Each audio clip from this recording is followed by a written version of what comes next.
2011년 12월 27일, 크리스마스의 여운이 채 가시지도 않은 겨울날의 어느 저녁, 미국 미주리주의 트로이. 베치라는 여성이 친정집에 와 있습니다. 그녀는 최근에 항암 치료를 받고 있는데요. 집에 돌아갈 때는 친한 친구 파멜라가 데려다 주기로 했어요. 베치는 남편에게 이 얘기를 합니다. 나 이따가 파멜라가 데려다 줄 거니까 당신 나 데리러 우리 친정집까지 오지 않아도 된다고. 덕분에 베치의 남편 러스는 평소 자주 어울리던 4명의 친구들과 함께 모여서 친구 집에서 영화를 본 뒤 여유 있게 밤 9시쯤 자리에서 일어났어요. 집으로 돌아가던 중 러스는 좀 출출해져서 근처 가게에 들러 햄버거를 하나 사 먹은 뒤에 40여 킬로미터를 운전해서 집으로 돌아왔죠. 그렇게 대문을 열고 집 안으로 들어가는데 그가 마주한 집 안의 풍경은 그날의 평온한 일상과는 거리가 멀었습니다. 거실 바닥은 온통 피범벅이었고 안에 베치는 목에 칼이 꽂힌 채 소파에 쓰러져 있었어요. 친정집에 있던 아내가 집에 먼저 도착하고 이후에 러스가 집에 돌아오기 전까지 이 시간 동안 이 집에서는 대체 무슨 일이 생긴 걸까요? 오늘 사건은 끝날 때까지 끝난 게 아니기 때문에 중간에 들으시다가 누가 범인이겠다 하고 영상 끄시면 안 됩니다. 끝까지 주의 깊게 잘 들어주세요. 그럼 알고 싶은 이야기 제이, 오늘의 실제 사건 이야기 시작하겠습니다. 믿을 수 없이 끔찍하고 참혹한 광경 앞에 그대로 얼어붙어버린 러스. 그는 너무 놀라서 한동안 아무것도 할 수가 없었어요. 이윽고 그는 덜덜 떨리는 손으로 911에 전화를 걸어서 더듬더듬 신고를 합니다. 아내가 자살을 했어요. 말기 암 상태인데 최근 우울증 증세가 다시 심해져서 자주 자살하겠다는 말을 했었거든요. 울먹이며 러스가 전한 신고 내용을 듣고 급하게 현장에 도착한 구급대원들이 베치의 상태를 한번 확인해 보는데 그녀의 몸은 이미 싸늘하게 식어 있었고 머리에 묻은 피도 엉겨 있었습니다. 이 핏자국과 몸의 강직 상태로 보아 베치가 사망한 지는 적어도 1시간은 지났겠다라고 추정이 됐어요. 또 남편 러스가 신고할 때 말했던 것과는 다르게 구급대원과 경찰의 눈에는 죽은 베치의 상태가 스스로 생을 마감한 사람의 모습처럼 보이지 않았습니다. 그들은 분명 이건 자살이 아니다라고 직감했어요. 베치의 목에는 아직도 칼이 꽂혀 있었고 옷 속에 가려진 몸에는 셀 수 없이 많은 칼자국이 남아 있었습니다. 이후 부검을 통해 밝혀진 자상은 무려 55군데나 됐어요. 현장에서는 외부 침입의 흔적이라든가 범인을 특정할 만한 단서는 나오지 않았고 싱크대나 샤워 부스에서도 혈흔은 발견되지 않았습니다. 다만 집안을 수색하던 중 옷장에서 피가 튄 것으로 보이는 슬리퍼 하나가 발견됐어요. 경찰은 사건 직후 이 남편 러스를 봤을 때 그의 온몸이 긴장으로 굳어 있었고 극도로 흥분한 상태였다고 기억했습니다. 러스는 말을 제대로 잇지 못하고 숨만 가쁘게 쉬고 있었지만 눈물은 거의 보이지 않았어요.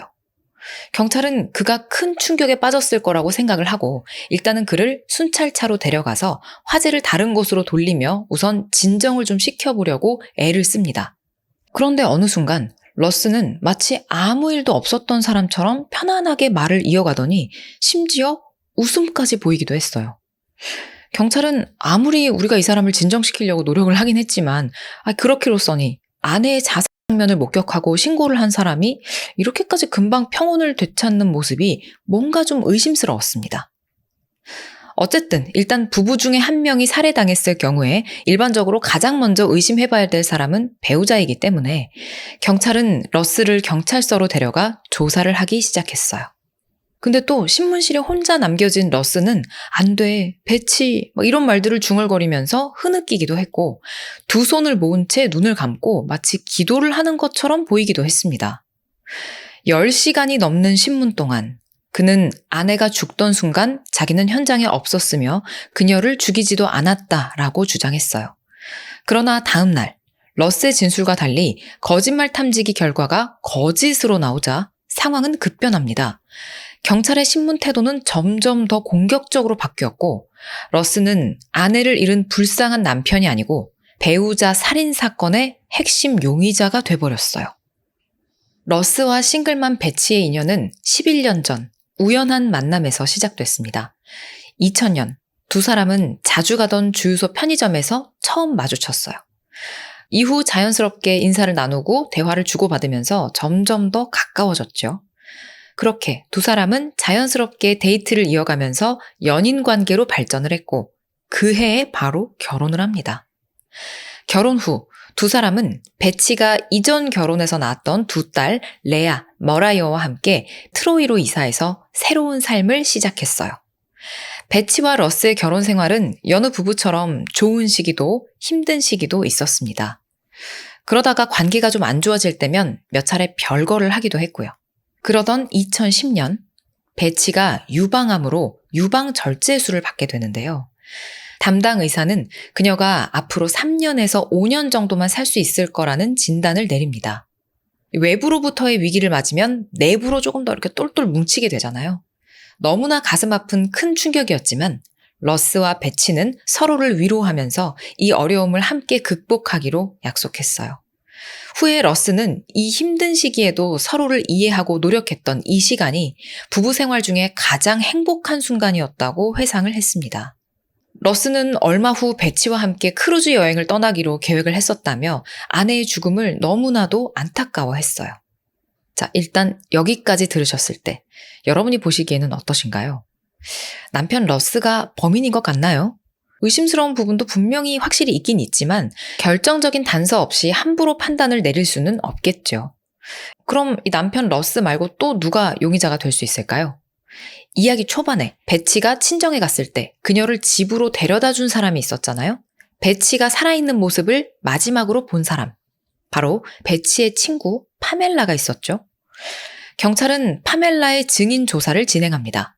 파멜라는 이전에 베치와 같은 보험회사에서 함께 근무한 동료이자 베치의 가장 친한 친구였어요. 러스와는 친구 남편이니까 그냥 간단하게 인사만 나눈 그런 사이였다고 합니다. 사건 당일 밤, 파멜라는 저녁 7시쯤 베치를 집 앞에 내려주고 돌아왔는데 그게 마지막이 될 줄은 몰랐다고 진술했어요. 인터뷰가 이어지면서 파멜라는 베치가 생전에 남편 러스를 얼마나 두려워했는지에 대해서 이야기했어요. 이 파멜라의 얘기에 따르면 러스는 술을 너무 많이 마셨고 술만 마시면 베치를 모욕하고 비하했다고 합니다. 가끔은 베치가 죽으면 보험금을 얼마나 받을지 그런 이야기도 했대요. 파멜라는 경찰에게 베치가 노트북에다가 자기가 남편을 얼마나 두려워했는지 기록을 해뒀다면서 그 안에는 남편이 자신의 얼굴에 베개를 덮어서 죽일 것만 같다라는 내용도 있다고 알렸어요. 그리고 정말로 경찰은 베치의 노트북에서 남편에 의해 살해될 거라는 두려움이 담긴 워드 문서를 발견했습니다. 그리고 또 새롭게 알게 된 사실 한 가지. 베치는 몸이 쇠약해지자 자신의 고향이자 친구들이 많이 살고 있는 레이크 세인트루이스로 돌아가고 싶어 했어요. 반면 남편 러스는 자기 엄마 집, 즉 베치한테는 시댁인 그곳으로 들어가서 살면 어떨까 생각을 했다고 합니다. 그날 밤 베치는 남편하고 이 문제를 상의하려고 했는데 남편이 승질을 낼 것이 분명하다면서 걱정을 했대요. 파멜라는 본인이 자기 친구 베치의 남편 러스의 성격이 얼마나 불같은지 알면서도 그날 밤 그렇게 친구를 집에다 혼자 내려두고 온 게 너무 후회스럽다고 진술했습니다. 결국 파멜라의 진술은 러스의 혐의를 입증하는 가장 핵심 증거가 됐어요. 한편 러스는 자신이 아내를 죽이진 않았지만 경찰과 주변 사람들이 자신을 의심하고 있다는 사실은 알고 있었습니다. 다만 그렇다고 자기가 실제 범인이 될 거라고는 꿈에도 생각하지 못했어요. 그러나 그 믿음은 오래가지 않았습니다. 사건 발생 일주일 후 경찰은 러스를 그의 부모 집에서 가족들이 모두 지켜보는 가운데 베치 살인 혐의로 체포합니다. 당황한 러스는 어쩔 줄 몰라 했지만 세상은 그의 편이 아니었어요. 언론은 기다렸다는 듯이 자극적인 헤드라인을 쏟아냈습니다. 사이 나쁜 부부 문제가 결국 아내 살해 사건으로 이어졌다. 폭력적인 남편이 두려워서 그의 곁을 떠나려던 아내가 살해되다.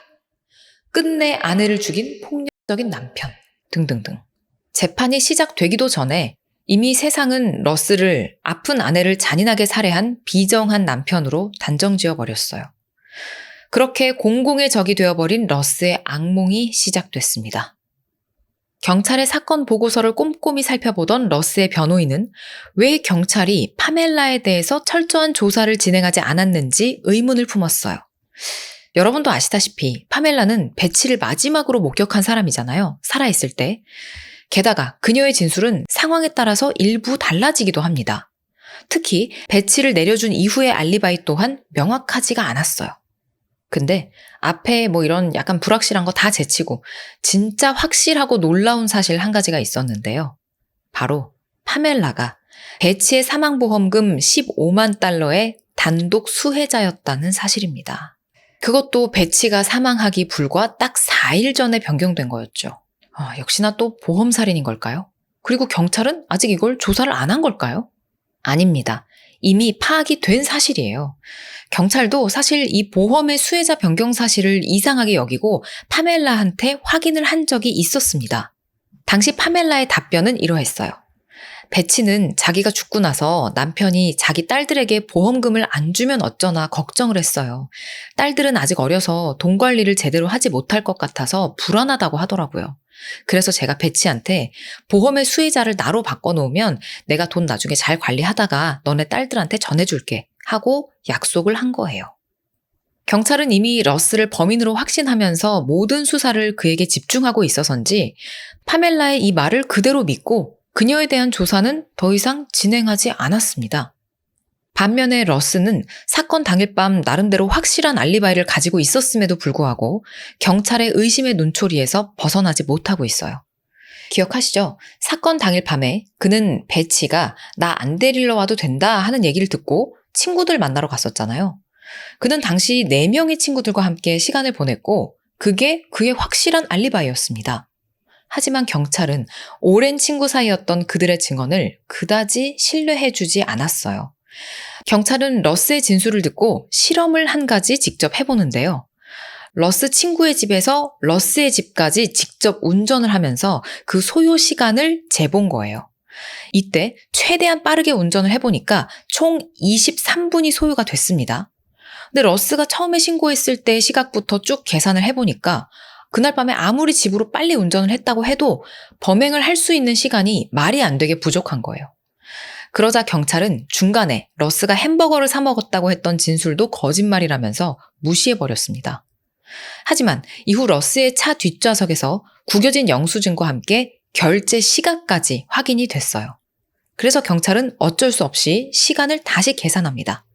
그렇게 햄버거 결제 시간, 운전해서 집까지 가는 시간, 911 신고 시간까지 모두 고려했을 때 러스가 집에 도착해서 신고를 하기까지 남은 시간은 딱 9분.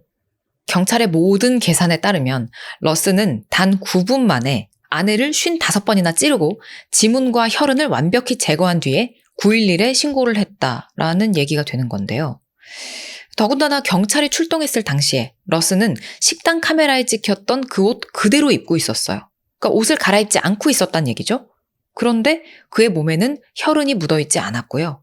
급하게 씻은 흔적도 전혀 보이지 않았습니다. 그럼에도 불구하고 경찰은 러스를 범인으로 확신하면서 계획대로 재판에 회부해버렸어요.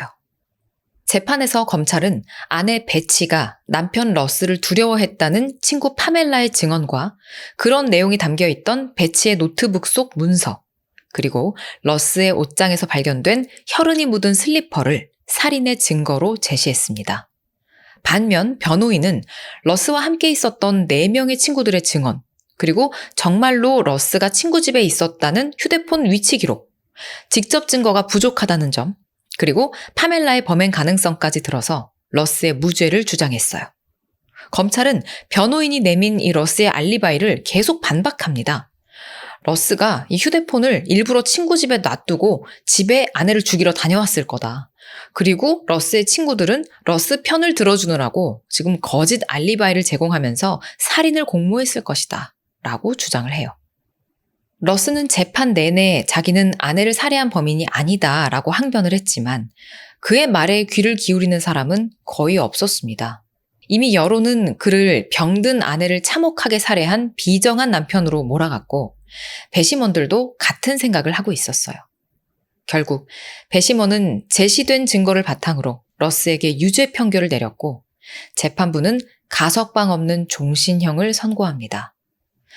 판결이 내려지던 순간 러스는 완전히 무너져서 모든 것을 포기한 채 고개를 떨궈버렸어요.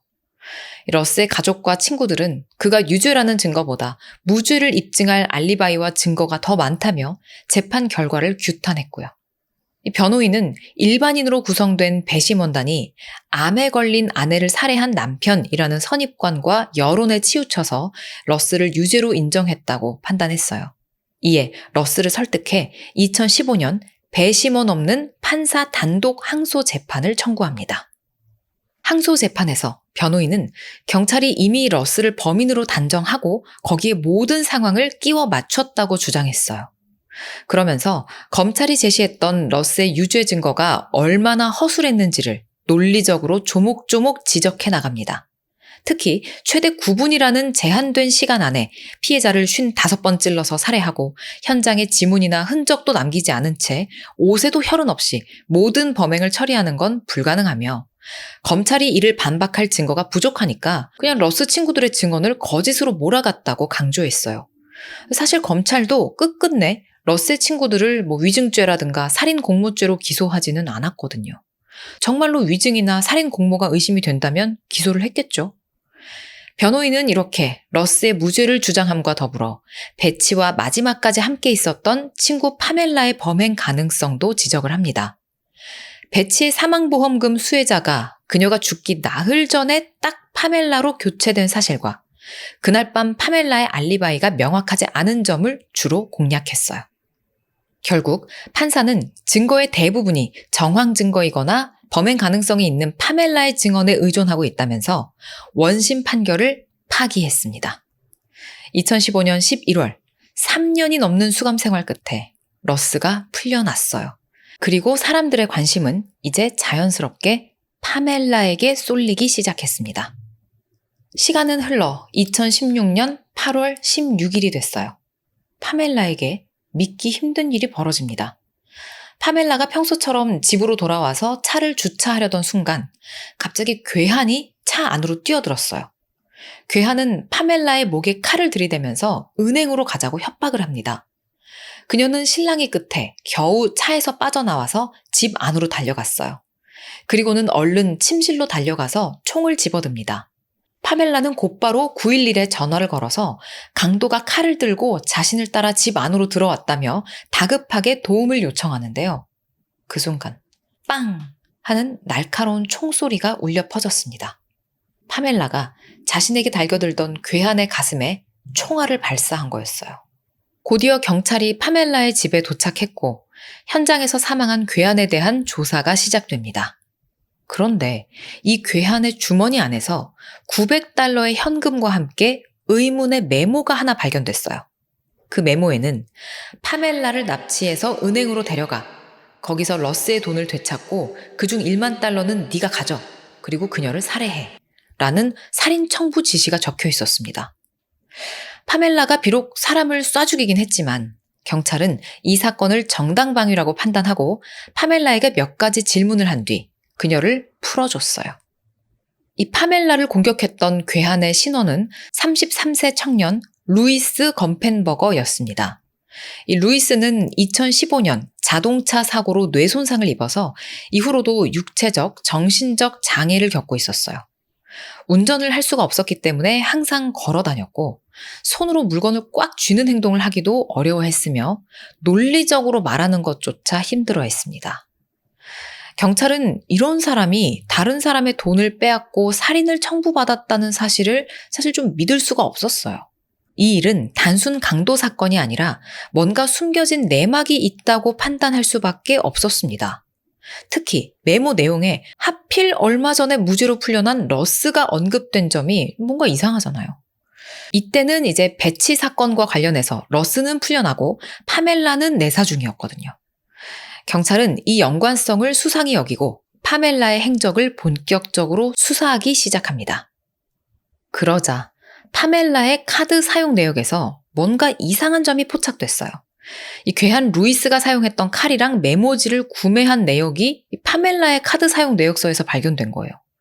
뿐만 아니라 루이스의 주머니에서 나왔던 현금과 파멜라의 집에서 발견된 돈들의 일련 번호가 이어진다는 사실도 확인됐습니다. 이 외에도 이 괴한 침입 사건 발생 1시간 전에 파멜라가 루이스의 집 근처에 머물렀다는 휴대폰 기록까지 포착이 됐어요. 자, 이 모든 증거들이 의미하는 게 뭘까요? 이 사건이 강도 사건이 아니라 파멜라가 자기한테 수사의 칼날이 향하니까 마치 러스가 청부 살인을 지시한 것처럼 조작하기 위해서 루이스를 살해한 것일 수 있겠죠. 결국 사건 발생 일주일 만인 2016년 8월 30일, 경찰은 파멜라를 루이스에 대한 1급 살인 혐의로 체포했습니다.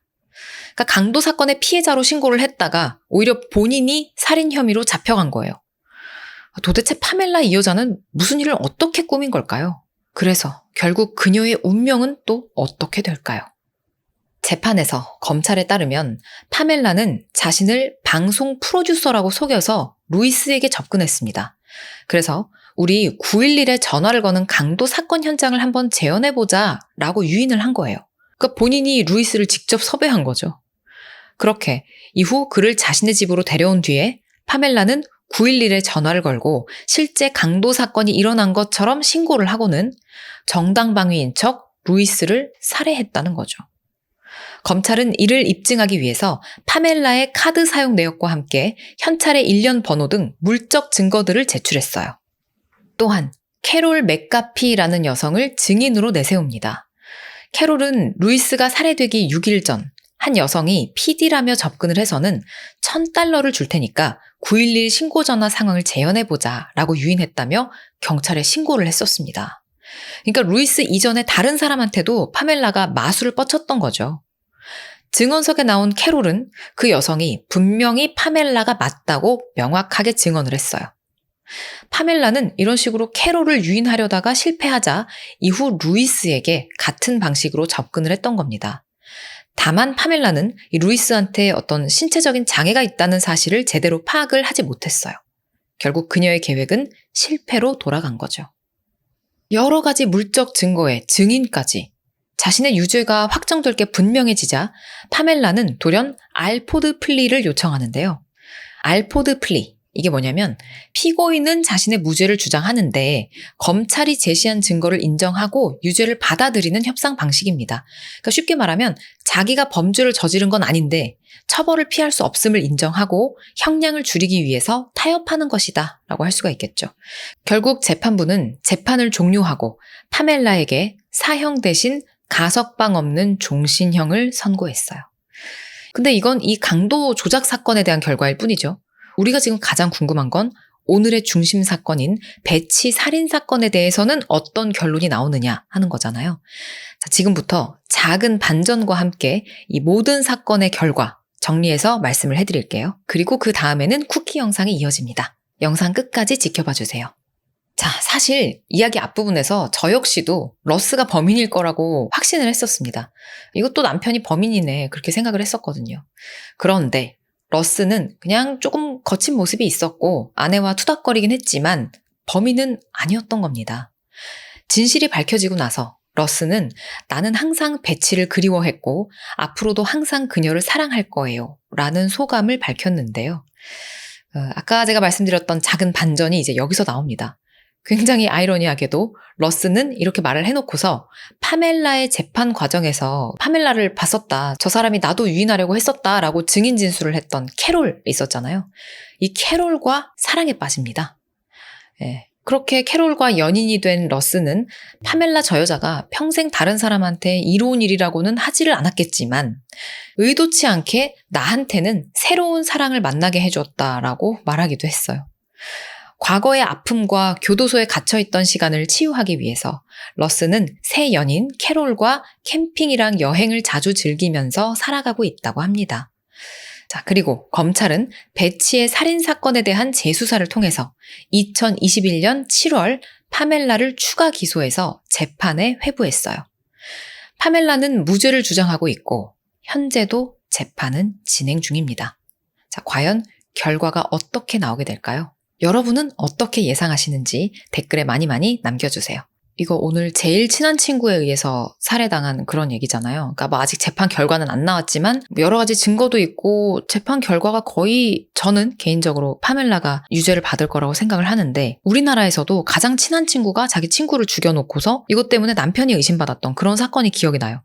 A랑 B가 있고 이 둘 다 여성이었는데 A는 결혼을 했습니다. 남편도 있고 어린 애 둘이 있어요. 근데 이 A하고 B 두 여성이 너무 친해가지고 이 한 사람이 다른 사람 사는 옆집으로 이사를 왔나? 뭐 아니면 가까이 살면서 친해졌나? 아무튼 둘이 되게 친해요. A랑 B, 이 두 여성이.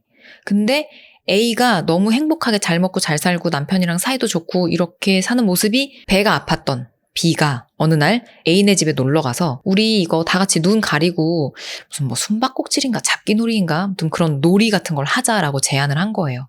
그렇게 해서 애들이랑 엄마랑을 다 떨어뜨려 놓고 결국은 이제 다 죽이는데 이 엄마 A를 죽일 때는 방문이 있잖아요. 방문. 그러면 그 방문에다가 뒤쪽에서 줄을 걸어가지고 이 엄마 목에다가 줄을 매서 문 바깥쪽에서 이렇게 몸무게를 실어서 줄을 잡아 당긴 그런 식으로 죽였었죠. 근데 그 당시 되게 가슴 아팠던 게 이 목이 졸리고 있던 A 같은 경우에는 품에 아이를 안고 있었기 때문에 이 애를 떨어뜨리면 그냥 애가 떨어져서 크게 다칠 수 있는 상황이었나 뭐 그랬을 거예요. 그래서 제대로 저항도 못하고 애를 품에 안은 채로 죽었나 그랬을 거예요. 그리고 나서 B가 이런 식으로 A를 다 죽여놓고서는 밖에 나가서 그 복도식 아파트였거든요. 그래서 그 복도에서 창문을 통해서 열쇠를 이 A의 가방 안에다가 던져 넣어서 그러니까 완전히 밀실 살인 사건이 된 거죠. 강제 침입 흔적도 없고. 그러니까 이런 경우에는 당연히 남편이 의심받잖아요. 근데 이제 나중에 알고 보니까 이 사건의 경우에는 이제 뭐 보험 이런 게 아니고 그냥 아주 강한 시기 질투에 의한 살인이었다. 이게 밝혀지죠. 이 얘기 하다 보니까 또 하나 생각난 게 있는데 이것도 그것이 알고 싶다 해서 아마 레전드 사건으로 꼽히는 진짜 소름 끼치는 얘기였는데 여자 둘이서 반지하인가 강남의 반지하인가 아무튼 그 방에 같이 살고 있다가 이 여자가 다른 여자를 죽였나 불을 질러 놓나 해가지고 주변에 막 동네 사람들 다 모이고 경찰차 소방차 다 왔는데 나중에 보니까 이 친구를 죽인 범인 이 여자도 사람들 인파에 숨어들어서 같이 그 현장을 이렇게 지켜보고 있었던 그런 사건도 떠오르네요. 이 험한 세상에 친한 친구도 못 믿으면 도대체 어떻게 살아가야 되냔 말이에요. 뭐 가족에 의한 살인사건, 막 부모 죽이고 남편에 의해서 죽고 막 이런 사건들도 많지만 친한 친구에 의한 살인사건은 또 유독 그것대로 굉장히 찝찝하고 가슴이 아팠습니다. 그리고 사실 잘했다 못했다 이런 어떤 평가를 하는 게 아니고 그냥 개인적으로 놀라웠던 건 러스와 캐롤의 사랑이에요. 베치의 남편 러스 그리고 파멜라의 증언석에 나섰던 캐롤. 이 작은 반전 얘기를 전하면서 사랑은 어디에서도 시작될 수가 있구나.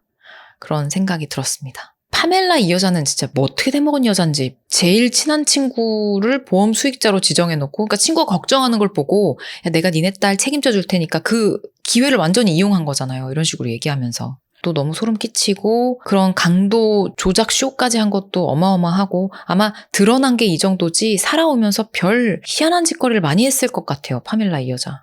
굉장히 소름 끼치고 무서운 여잔데 재판 결과가 어떻게 나올지 한번 지켜보시죠. 여러분이 추정하시는 거, 예상하시는 거, 사건에 허점이 있다든가 이런 거 있으면 언제든지 댓글에 가감없이 남겨주시면 감사하겠습니다. 그럼 우리는 다음 영상에서 또 만나요. 안녕.